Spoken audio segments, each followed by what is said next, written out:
우리 좌우에 계신 성도님들께 이렇게 서로 인사하겠습니다. 우리 수요일에 만나니까 더 반갑습니다.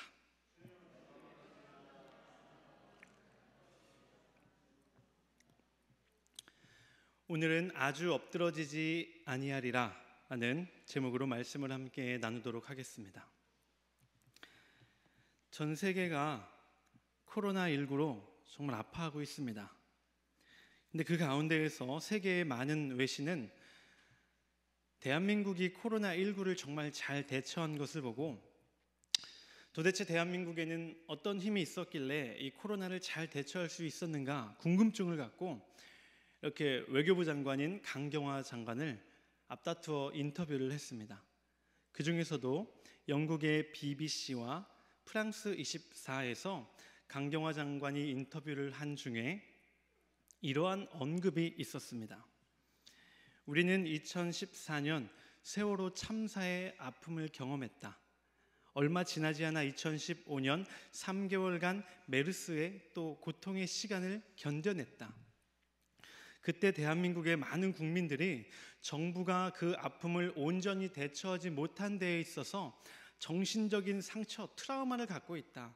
그래서 우리 이번 정부는 과거의 아픔들 가운데에서 앞으로 재난이 오는 것을 막을 수는 없지만 똑같은 슬픔과 괴로움을 대처하기 위해서 최선을 다해 준비했다. 이렇게 발표하는 인터뷰가 있었습니다. 무슨 말입니까? 과거에는 대한민국에 수많은 인명피해가 났던 아픔의 사건이 있었지만 우리는 그 가운데에 절망하고 낙담하지 아니하고 비슷한 아픔을 겪지 않기 위해 우린 노력하고 있다. 무슨 말입니까? 절망과도 같은 상황이 찾아와서 우리는 분명히 넘어졌지만 우리는 그 가운데 무너지지 않고 다시금 털고 일어났다라는 것입니다. 크리스찬도 아픔을 겪습니다. 근데 그 가운데 크리스찬이 가장 많이 하는 생각이 아마 이것이 아닐까 싶습니다.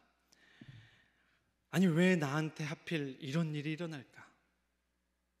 나는 믿음도 있고 신앙생활도 열심히 했는데 왜 하필 나에게 일어나선 안 될 일이 나에게 일어나는 걸까? 라는 생각을 많이 하게 되는 것 같습니다.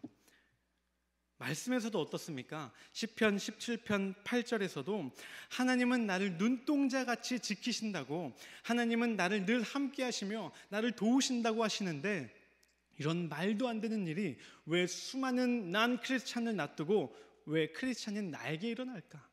이런 생각을 하게 되는 것입니다. 저는 긴 시간을 살진 않았지만 이 질문이 반복되는 삶 가운데 깨달은 것이 하나 있습니다.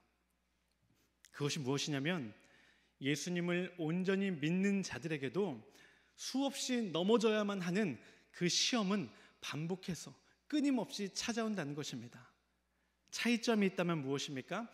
여전히 넘어지고 무너지고 깨지는 가운데에 그 가운데에도 함께 하시는 하나님을 경험할 수 있느냐, 아니면 바라보지 못하느냐의 차이만 있을 뿐입니다. 예수님은 공생의 시작 전에 40일이라는 긴 시간 동안 금식하고 기도하셨습니다. 대단하지 않으십니까? 우리는 한 끼만 굶어도 배가 줄이고요, 하루 삼시세끼를 굶으면 다음날 정신을 못 차리는 게 우리인데 예수님은 40일이나 금식하고 또한 40일이나 기도하셨습니다.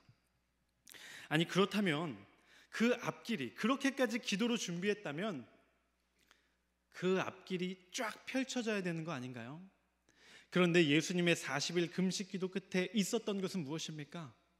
기다렸다는 듯이 마귀의 시험이 그 앞에 존재했습니다.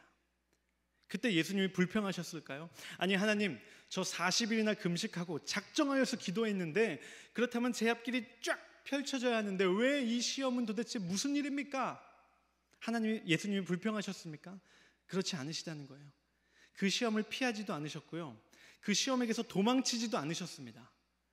그 시험을 있는 그대로 맞닥뜨리셨고요, 오직 말씀으로 이겨내실 뿐이었습니다. 예수님께서 겟세마네 동산에서 기도하셨습니다. 땀이 핏방울처럼 떨어질 정도로 그 기도는 간절했습니다.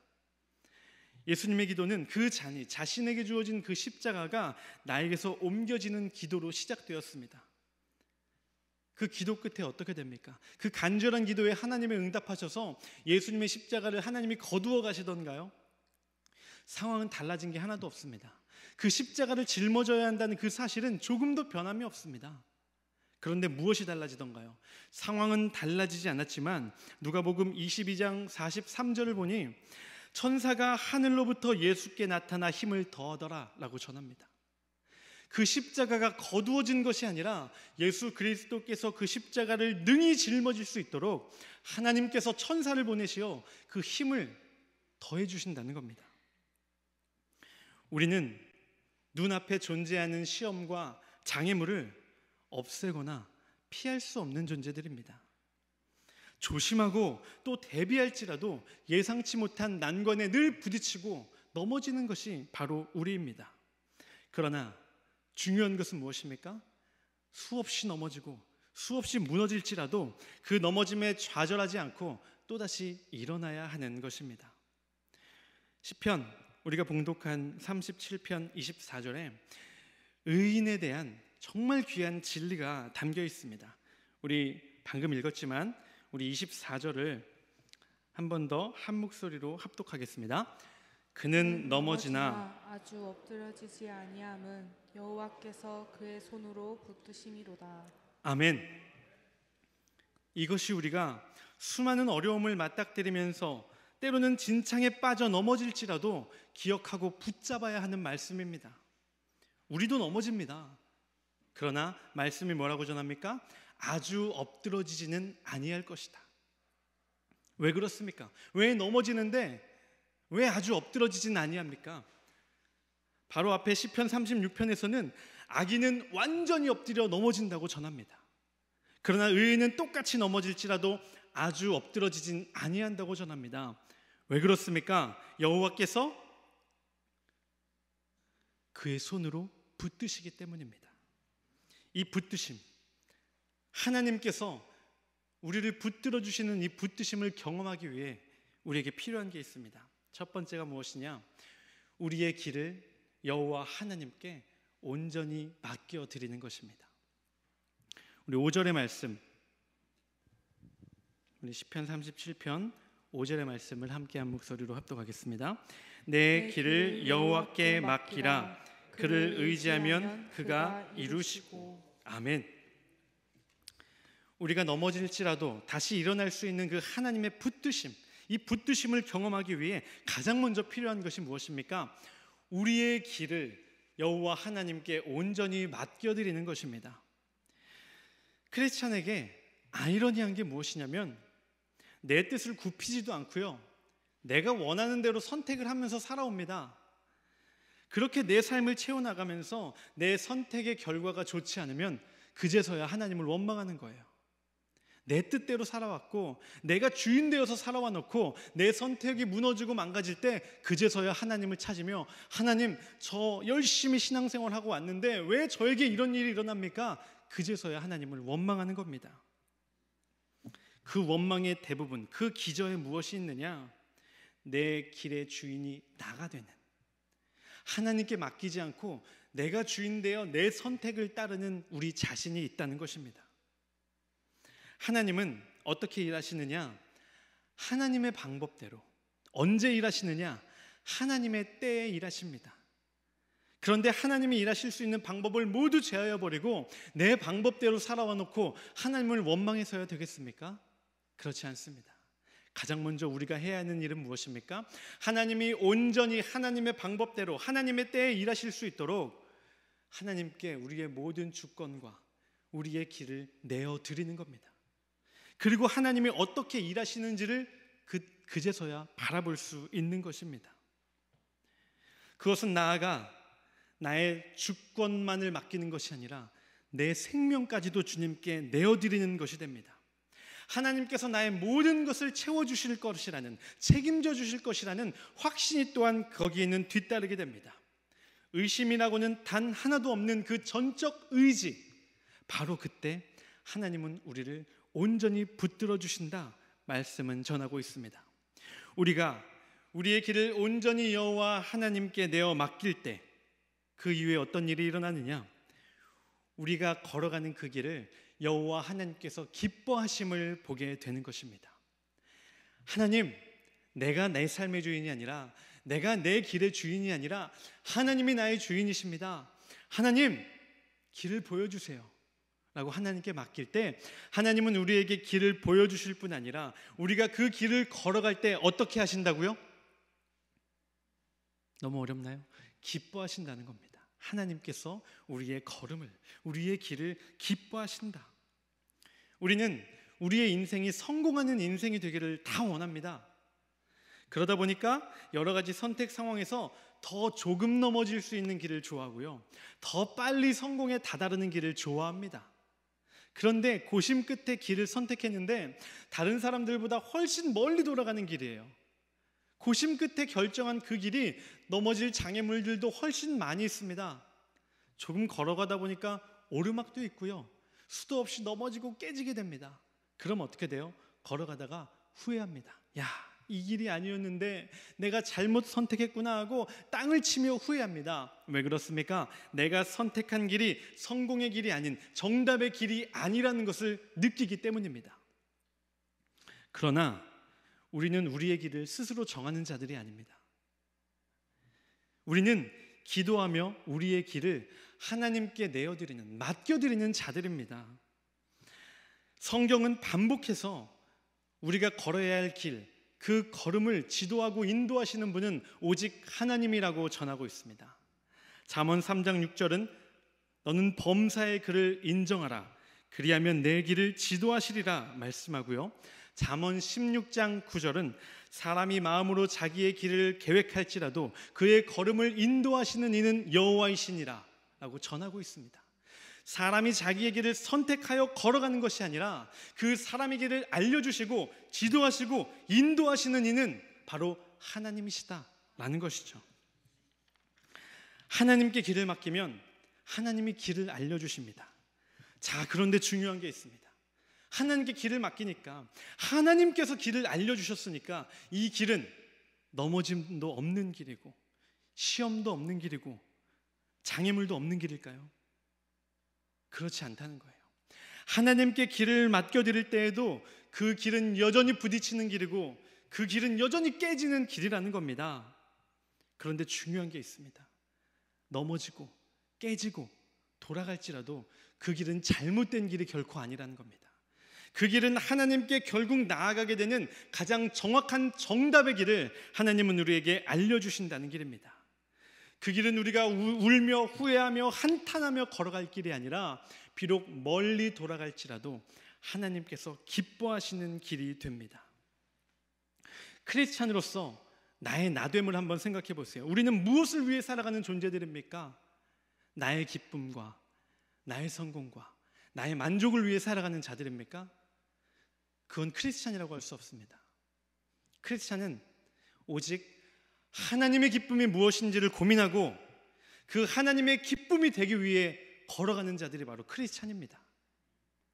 우리가 만약 우리의 성공만을 바라는 자들이라면 하나님이 그 길을 알려주셨다 할지라도 그 길 가운데 넘어지면 슬퍼할 겁니다.